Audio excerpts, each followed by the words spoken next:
are dangerously fat. We'll take a closer look. A Wall Street icon gets a major makeover, a shake-up for the world's most important stock index. And losing the last of the trees that helped launch a revolution.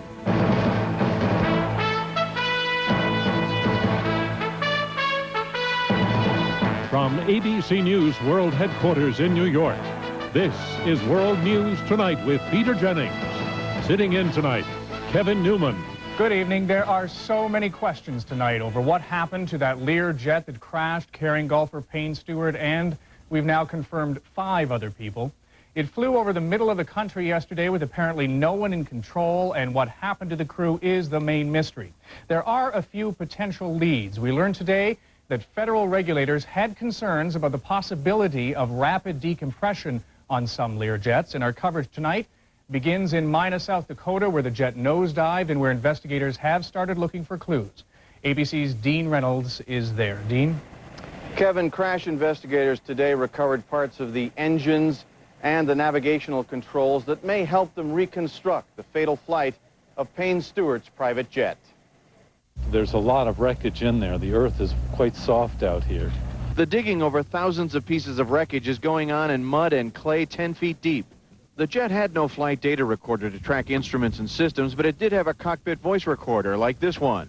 If found, it could reveal some details of what was happening aboard the Lear. It has only a 30-minute cycle, so it would have sounds from only the last half hour of the flight. That might include telltale alarms and mechanical noises, but almost certainly no voices. Fighter pilots trailing the plane yesterday detected no signs of life hours before the crash. That's led to speculation that the victims were incapacitated early on in their 4-hour cross-country odyssey from a lack of oxygen due to a catastrophic loss of cabin pressure or decompression. There are no special tests on human remains to determine that, but debris from the plane itself may prove more telling. Investigators will be looking for the seals on what's left of the windows and doors to see if any of them leaked. And if they were flying in a ruptured plane at 45,000 feet, Payne Stewart and the others aboard would have been exposed to temperatures of 70 degrees below zero. Kevin? Dean, thanks very much. Dean Reynolds in Mina, South Dakota tonight. At the NTSB news conference today, the lead investigator emphasized that so early in this investigation, he is ruling nothing out. ABC's Lisa Stark has also been tracking the investigation from Washington. She's there tonight. Good night, Lisa. Hello, Kevin. Well, we've learned tonight that in 1995, the FAA ordered the replacement of a faulty pressure valve on many Lear jets, including the Lear 35. The FAA warned that if this valve failed, it could lead to a rapid decompression. But rapid decompression is only one of many avenues being explored in this crash. As investigators try to determine what happened aboard a Lear like this one, they are sorting through every scenario, but some are unlikely. Carbon monoxide poisoning, unlikely, because exhaust from the plane's jet engines is vented out the back. Hard to imagine the fumes getting inside the plane.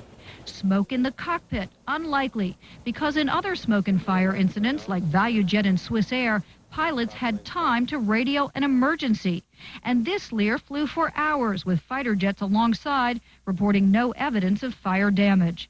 A gradual depressurization of the cabin, also unlikely, because the Lear 35 has a warning system for low cabin pressure, including an indicator light and a loud alarm. If the pressure was dropping slowly, the pilot should have had time to put on their emergency oxygen mask like this one and start a descent. That leaves what most aviation experts say is the most likely cause, a rapid decompression, itself an extremely rare occurrence. In rapid decompression, as shown in this Air Force demonstration, the pressurized air inside a cabin suddenly rushes out through a rupture or leak, leaving no breathable air inside. As the air rushes out and the pressure goes down, any humidity in the airplane would crystallize and form essentially a vapor or a cloud inside the airplane. That would explain the iced-over cockpit windows seen by the military pilots flying alongside. Rapid depressurization could occur in a number of ways. A failure of the inflatable seal around the door, a break in a window seal or a small crack in a window or the fuselage, or the failure of a valve that helps regulate cabin pressure. There was a design flaw previously that was a problem, so they had to be replaced. 4 years ago, the FAA gave operators of Lear 35s 18 months to replace the valve, warning a failure of the valve could lead to rapid depressurization. And Sunjet Aviation, which operated this Lear jet, told us late tonight that the valve was replaced on this plane as required. But obviously, that is something that investigators are going to be looking at very closely. Kevin? Lisa Stark, thank you very much from Washington tonight. A memorial service for Payne Stewart is set for Friday in Orlando at the Baptist church that Stewart's family attended. The golf champion is survived by his wife and 2 children. The pilots, Michael Kling and Stephanie Bulligarige, also died in the crash. Golf course designer Bruce Borland was confirmed to also be on board today, along with Robert Fraley, a sports agent, and another of Stewart's business associates, Van Arden. When we come back, the rest of the day's news. A new generation of companies is joining Wall Street's most exclusive club, and some longtime members have been bounced. And a sweeping epidemic of obesity. How America's bulging waistline has doctors alarmed. We'll take a closer look. This is World News Tonight with Peter Jennings. Brought to you by Aetna. 28 different children from 28 different families with 28 different futures, whose parents all share the need for help making informed decisions on what matters most: their health, their finances, their future. One name, Aetna, for what matters most. Can a sunset make you happy? A child's laugh? A warm breeze? No, not without emotional well-being inside. Now to help support the emotional wellness needed to enjoy life, there's Sammy from Nature Made. This natural supplement used around the world is now here for you. Nature Made Sam E, because happiness comes from the inside. Our latest innovation springs from a very old idea that heat cleans better. And so, Bissell introduces the only upright deep cleaner with an onboard heater.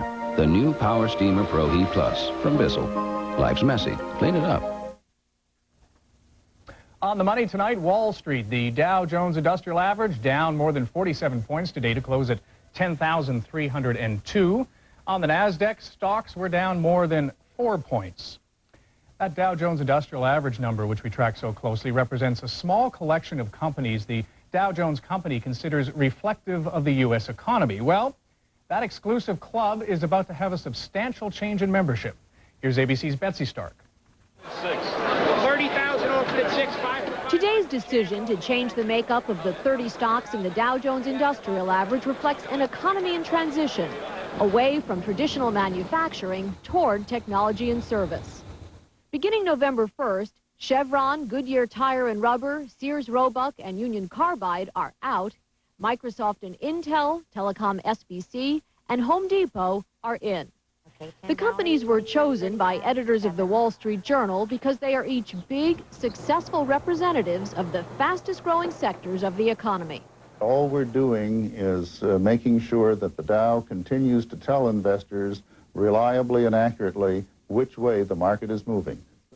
There will now be 6 technology companies in the Dow, 10 industrials, 8 consumer product giants, 3 media and communications companies, and 3 financial services. The addition of Microsoft and Intel also marks the first time stocks listed on the NASDAQ have been included in the Dow.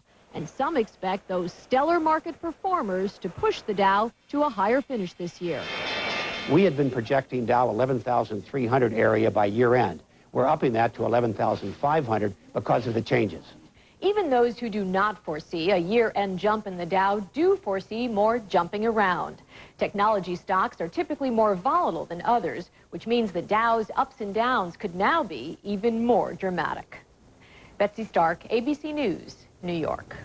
And 2 other money notes. Another Japanese car maker announced major cutbacks today. Mitsubishi Motors Corporation said it will cut almost 10,000 jobs over the next 5 years. That's about 11% of its workforce.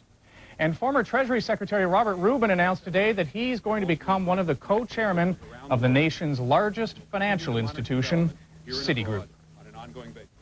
Other news around the country tonight. In southwest Indiana, a frightening scene this morning. 2 school buses were toppled when a truck slammed into them at a railroad crossing. About 70 people were injured, most of them special ed students on a field trip. Alabama's revival of the chain gang has ended, so more guards can be assigned inside prisons. In 1995, the state started chaining together its prisoners while they worked along highways. A judge later ordered that inmates be shackled individually. Now, since Alabama took the lead, 4 other states have started chaining prison work crews. And the actor, singer, and songwriter Hoyt Axton has died. He starred in the movies Gremlins and The Black Stallion. Also wrote the song Joy to the World. Joy to the world. Axton pitched Joy to the World to the group Three Dog Night when he was their opening act. He was 61 years old. And when we come back, packing on weight at an alarming rate.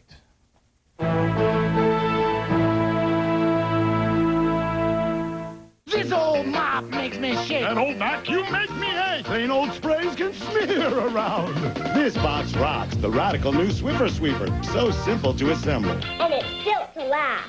Swiffer now sliding, sweeping and a gliding. Here comes Swiffer Sweeper. Swiffer cloths use electrostatic action and lift and lock pockets to attract and trap hair, crumbs, and common allergens with no residue. Well, I'll be a Swiffer Sweeper. Attracting and a trapping, a whopping and a slapping. Here comes Swiffer Sweeper. Just toss the cloth and all that dirt goes with it. Here comes Swiffer Sweeper. When Swiffer's the one, consider it done. In the household cleaner's aisle. Max is a Mighty Dog. That's why he gets new Mighty Dog carved beef and gravy. Tender slices and savory gravy to give Max all the energy he needs.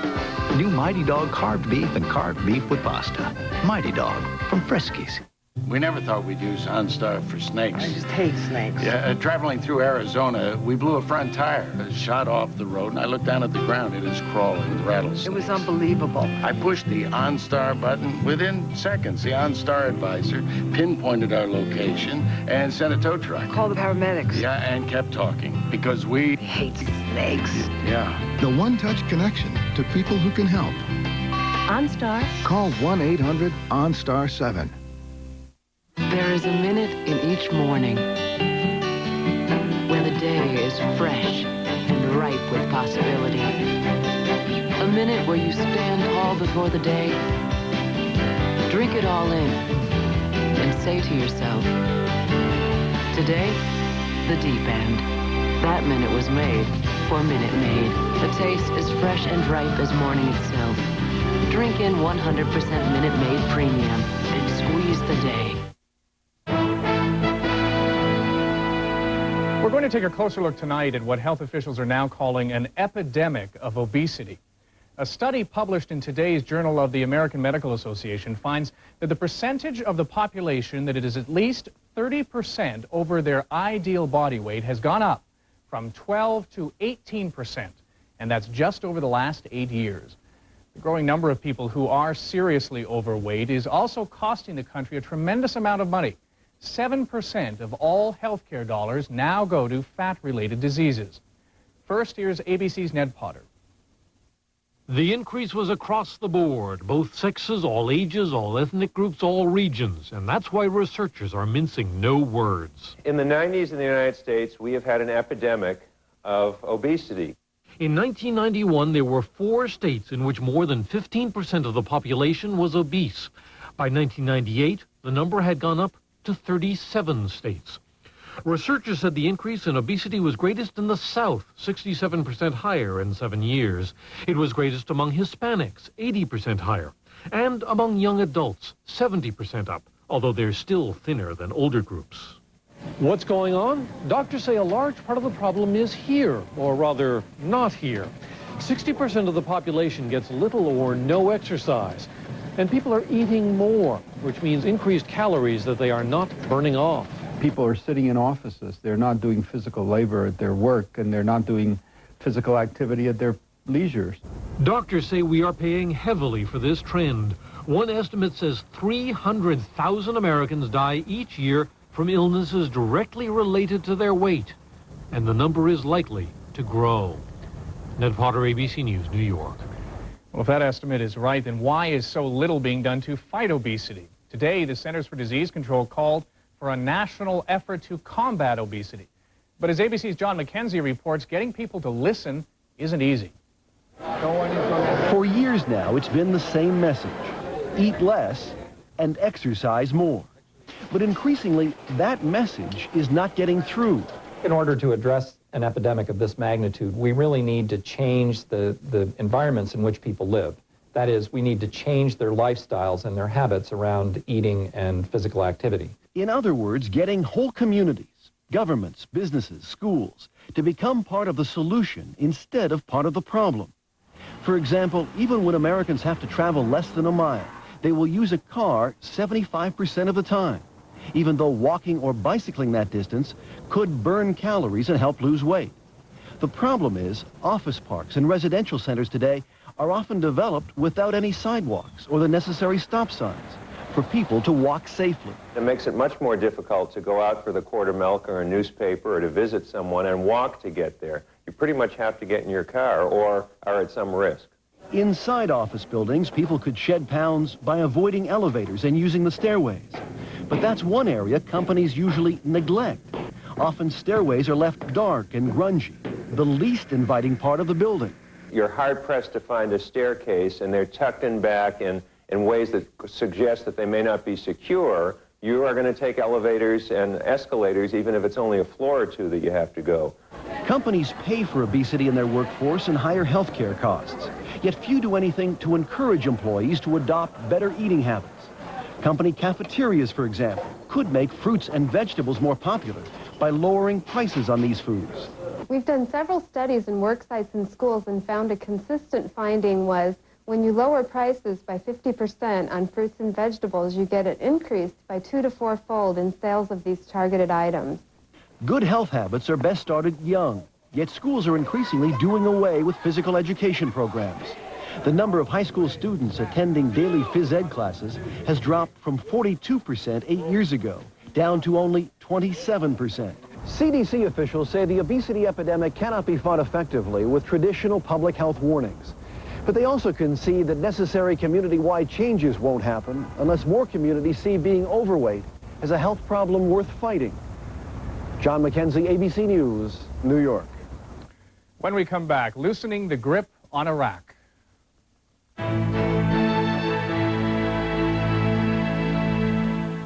Tylenol House Call. Information for healthy living. Watching Wayne Gretzky, you'd never know the great one could have common arthritis. When my doctor told me that my aches and pains could be the early signs of arthritis, I was really surprised. It's not unusual. Millions of Americans under 50 have arthritis. Millions more are at risk. What should you look for? Risk factors include an active occupation, past injury, family history, age, and weight. Early signs of common arthritis include joint pain and stiffness. Well, what do you do for your arthritis pain? I take Tylenol. The first choice of doctors for arthritis pain is the medicine and Tylenol Arthritis Extended Relief. Tylenol works as well as the leading arthritis prescription, but it's much gentler on your stomach. So, Wayne, how does it feel to be retired? Pretty good. These days, it's fun to be knocked around. Could your pain and stiffness be the early signs of common arthritis? Talk to your doctor, like Wayne Gretzky did. Tylenol House Call is brought to you by Tylenol Arthritis. I'm too sexy. I'm too sexy. I'm too sexy for the drive-thru. And I'm too sexy for my car seat. Too sexy for the groceries. Too sexy for the dry cleaning. Introducing the newly updated Camry. So stylish it could go to your head. I'm too sexy for the slow lane. Too sexy for the neighbors. Too sexy for the car wash. Too sexy. We got a dog for the kids. Okay, so I became attached. Dad! So my wife called it obsessive. I just wanted the perfect food for my dog. Talked to the vet, talked to the breeder, read books. Okay, 2 words. Go shopping. That's how I found Purina One brand lamb and rice formula. First ingredient, lamb. I think we found our dog food. Me? Obsessive? I don't think so. Purina One, second to none. You've dreamed of opening your own place. Now stay healthy and energetic and enjoy it. Give your life a silver lining with Centrum Silver. Its age-essential nutrients may help maintain your immunity and help keep your heart healthy. Give your life a silver lining with Centrum Silver. At the United Nations today, the Secretary General chastised the United States for hindering humanitarian efforts in Iraq. There is growing pressure within the UN to lift some of the sanctions imposed on Iraq after the Gulf War. The U.S. wants Saddam Hussein to remain isolated diplomatically and economically until he cooperates more. That's what the U.S. wants. From Baghdad, ABC's Sheila McVicker.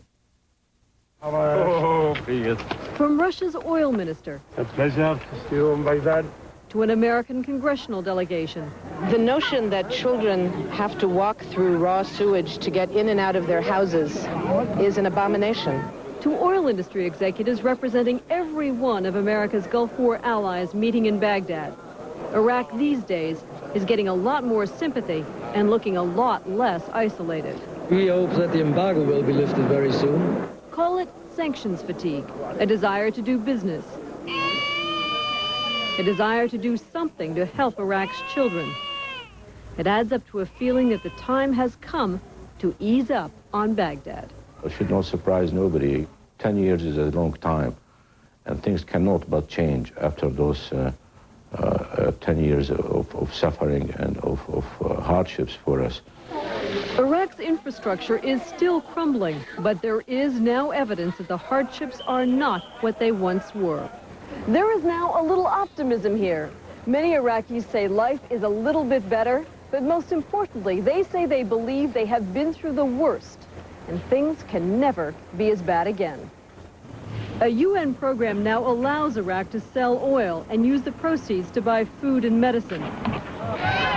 For the first time, Iraq grows enough fruit and vegetables to feed its people.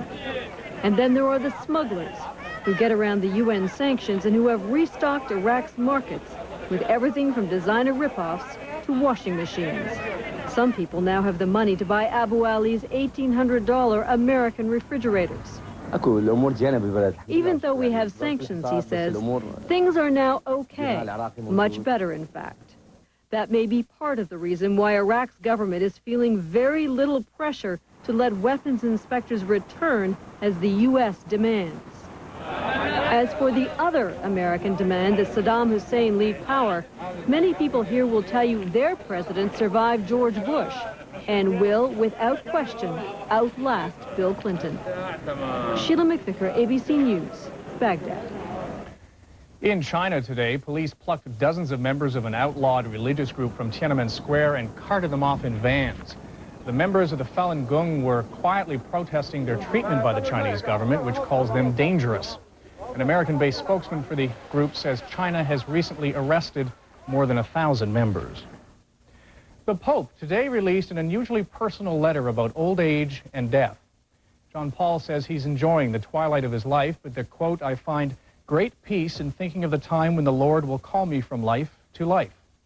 The 79-year-old pontiff, whose health is in decline, added that the elderly could and should remain respected and productive members of society. In just a moment, the last stand for an historic tree. America grew beneath her branches.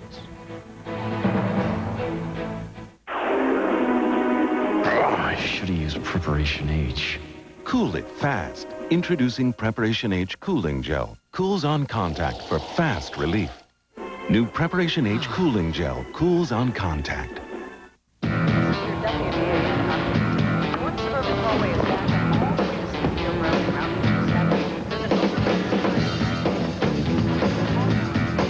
Love Seats by Living.com. Room designed online by Gail Devers, world-class herper. Introducing Living.com. Home furnishings and design ideas to get over the hurdles in decorating your home. Living.com. Your home, your design. What if you could treat wrinkles like an expert would? With Rock, the #1 anti-wrinkle cream in France, you can. Developed with dermatologists, Rock's pure and active form of vitamin A works deeper, inside skin surface. In a 12-week study, the appearance of fine lines was reduced by 86%, wrinkles by 42%. Something more superficial beauty treatments could never promise. Rock. We keep our promises. Nobody does it like you. He lives on the carpet. You want it to be clean. Hoover Wind Tunnel reaches deep down to pick up more dirt than any other clean air upright or canister. Hoover. Deep down, you want Hoover. They've just fallen in love and nothing else matters. Except kids, exes, and everything in between. You're destroying my reputation. I hope so. Seal Award and Billy Campbell in The Provocative and Sexy Once and Again, ABC Tonight. Coming up next on Channel 2 News, a teenage girl thought she was helping a disabled man. Police say she was actually the victim of a sex crime. Plus, with all the accidents and deaths around Max, you'll see what's being done for your safety. I'm Steve Dunn. Local News is next. Quick review of our top story today. Investigators are on the scene where Payne Stewart's Learjet crashed into a South Dakota field. They predicted a slow-going search for clues, but the leading theory that a sudden loss of air pressure killed all 6 people on board the plane well before it went down. Finally tonight, in Annapolis, Maryland, a funeral of sorts for a very old tree with a distinguished history. The bells on the campus of St. John's College tolled 13 times, one for each of the original American colonies. More than 200 years ago, the Liberty Tree was a flashpoint for rebellion. Under this tree, the seeds of revolution and freedom for this country and indeed for the world were started. Colonists met secretly under the Liberty Tree and others like it, fanning the flames of defiance against British rule. The British cut down many such threatening trees throughout the colonies. This one at Annapolis, an enormous 400-year-old tulip poplar, was the last to survive. But it was damaged by Hurricane Floyd and about to fall. We're gathered here to say farewell to an old friend, a very old friend. As in many military funerals, a Marine Color Guard marched. A wreath was laid, and demolition began. Onlookers collected mementos. Scientists have already collected genetic material, hoping to clone the old tree for history's sake. And that is our report of World News Tonight. Later on Nightline, how soon is too soon to start educating your child? I'm Kevin Newman. For all of us at ABC News, have a good evening. Good night.